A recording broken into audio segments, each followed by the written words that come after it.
रागाच्या भरात अंशुमने सुष्मितासोबत असं काय केलं भयंकर कांड की समोर त्याला भोगावी लागली शिक्षा. नमस्कार मित्रांनो, या मालिकेच्या आजच्या भागामध्ये नक्की काय घडलं चला तर बघूया. तर मलिका आणि अंशुमन आजीच्या अंगठीचे ठसे घेतात आणि विशेष म्हणजे ते सक्सेस पण होतं. इकडे मात्र सुष्मिता सईची खूप प्रॅक्टिस करत असते. काही केल्या तिला समोरची साईन काही जमत नाही. मलिका आणि अंशुमन रूममध्ये जातात आणि खूप खुश होतात. अंशुमन तो मॉम मॉम झालं आपलं काम, आता ते समोरची सगळी स्टेट आपल्या नावावर होणार. मलिका म्हणते एवढं ते सोपं नाहीये, जर समरला कळाली ना तर आपली वाट लागेल. त्यासाठी आपल्याला जे काय करायचं ते अगदी सावधगिरीने. एकदा की सगळी संपत्ती आपल्या नावावर झाली की त्या स्वानंदी आणि समरला धक्के मारून घराबाहेर काढेल. खूप वर्षापासून ह्या दिवसाची वाट बघत होते. त्यासाठी या समरचे ह्या म्हातारीचे नको ते थेरे झेलले. त्यांनी जे जे सांगितलं ते ते करत राहिले. मनातून एवढा राग होता पण चेहऱ्यावर कायम आनंद ठेवला. अंशुमन तो मॉम पण झालं ना एकदाचं काम.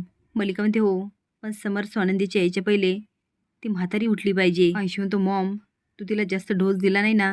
मलिका म्हणते नाही रे, पण ऐक अंशुमन, तू आता सुशला घ्यायचं आणि वडाच्या पूजेला जायचं, म्हणजे आपल्यावर कुणालाही संशय येणार नाही. अंशुमन तो हो मॉम आणि रूममध्ये जातो. तर सुश प्रॅक्टिस करत असते. तो आता तिच्याकडे रागाने बघतो आणि मान झटकतो. तिच्या हातातून पेपर ओढत म्हणतो काय गरज नाही प्रॅक्टिस करायची, जमणार नाही तुला, मी बघतो माझं. सुष म्हणते नाही नाही नाही नाही जमेल ना मला, आणि पेपर ओढायला लागते. पण अंशुमन तिला पेपरच देत नसतो आणि म्हणतो एकदा सांगितलं ना नाही जमणार तुला. सुष म्हणते थोडा वेळ तर द्या. तो म्हणतो काही गरज नाही, किती दिवस झाले प्रॅक्टिस करते, तुला साधी एक साईन जमाना. आता सुश त्याच्या गायवाया करत असते आणि अंशुमन तिला खूप त्रास देत असतो. पण काही केल्या ती काही पेपर सोडत नाही. आता अंशुमन तिला जोरात ढकलतो. सुश आता खाली पडताना तिचा पाय मुरगळतो आणि ती कोसळते. पाय पकडून आऊ करते. आता अंशुमन घाबरून बघायला लागते. आता रडत म्हणते माझा पाय. अंशुमन हे काय केलंस. आता सुष्मिता खूप आरडाओरडा करायला लागते आणि मलिका पळत येते आणि म्हणते सुश काय झालं सुश. ती बघा ना मॉम इन लॉ, मला अंशुमनने ढकललं, माझा पाय मुरगळला, आता मी उभी कशी राहणार आणि वडाच्या पूजेला कशी जाणार. मलिका म्हणते हो हो बाळा तू शांत हो. आणि म्हणते अंशू तुला काहीच कसं वाटत नाही असं वागायला, तुला अक्कल आहे का, असं ढकलतात का. अंशू म्हणतो मॉम अगं ही खूप इरिटेट करते आणि माझ्याकडून चुकून झालं, मी साधा धक्का मारला आणि खाली पडली. मलिका म्हणते सुश त्याच्याकडून चुकून झालं. सुष्मिता म्हणते नाही मदर इन लॉ, यांनी मला मुद्दाम ढकललं. अहो हे माझ्याशी खूप वाईट वागत होते, यांचा बिहेवियर अजिबात चांगला नव्हता. आता मला जिजूची साईन जमाना, त्याला मी काय करू, मी प्रयत्न करत होते ना. मलिका म्हणते नाही साईन जमत ना, काहीच हरकत नाही, सोडून दे. अगं त्यात काय एवढं, आपण असंच करत होतो. अंशू सॉरी म्हण तिला, सॉरी म्हण. अंशू म्हणतो सॉरी, पण सुष म्हणते मी आता पूजेला कशी जाणार. मलिका म्हणते अंशू आहे ना, तो तुला घेऊन जाईल. तो मॉम ती म्हणते तू केलं ना, तूच निसरायचं, तिला घेऊन जा. इकडे स्वानंदी बरोबर समोर वड्याला फेरी घालत असतो. वडाच्या पूजेसाठी सुश कशी तरी लंगडत येते आणि अंशुमने तिला पकडलेलं असतं.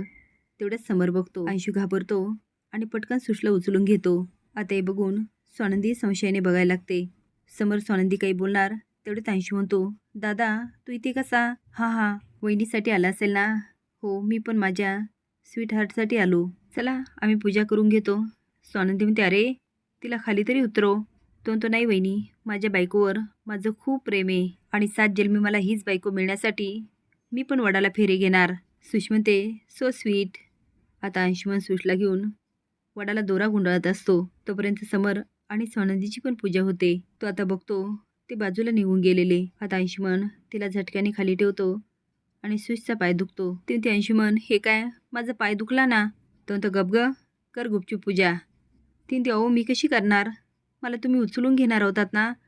मदर इन लॉने काय सांगितलं होतं, माझी पूजा होईपर्यंत तू माझ्यासोबत राहायचं. अंशू म्हणतो करायची असली तर कर पूजा, नाहीतर चल घरी. तसं पण मला तू ह्या जन्मातच नको आहे, तर 7 जन्माचं काय घेऊन बसली. ती अंश असं का बोलताय, आपल्या एकमेकावर किती प्रेम आहे. आता अंशू काय ऐकत नाही. हे बघून सुश लंगडत वडाला दोरा गुंडाळत असते आणि अंशुमन तिचा व्हिडिओ काढत असतो. तेवढेच समोर स्वानंदी येतात आणि बघतात तर काय सुश लंगडत असते. स्वानंदी म्हणते सुश अगं काय झालं पायाला. आता मात्र अंशुमन चांगलाच हादरतो. स्वानंदी म्हणते काय झालं तुझ्या पायाला, तू का लंगडतेस. सुश म्हणते काही नाही, लागलंय थोडंसं मला. अंशुमन सुशचा व्हिडिओ काढत असतो आणि एकदम घाबरून स्वानंदीकडे बघायला लागतो आणि स्वानंदी संशयाने त्याच्याकडे बघत असते. मूर्ख मलिका आणि अंशुमन आजीच्या हाताचा अंगठा घेतात, पण अंगठ्याला काळं मात्र तसंच सोडतात. अंगठ्याला काळं बघितल्यानंतर तुम्हाला काय वाटतं? हुशार आजी मलिका आणि अंशुमनच्या सगळ्या प्लॅनवर पाणी फिरवल का? असेच नवीन अपडेट जाण्यासाठी लाईक आणि सबस्क्राईब करा. धन्यवाद.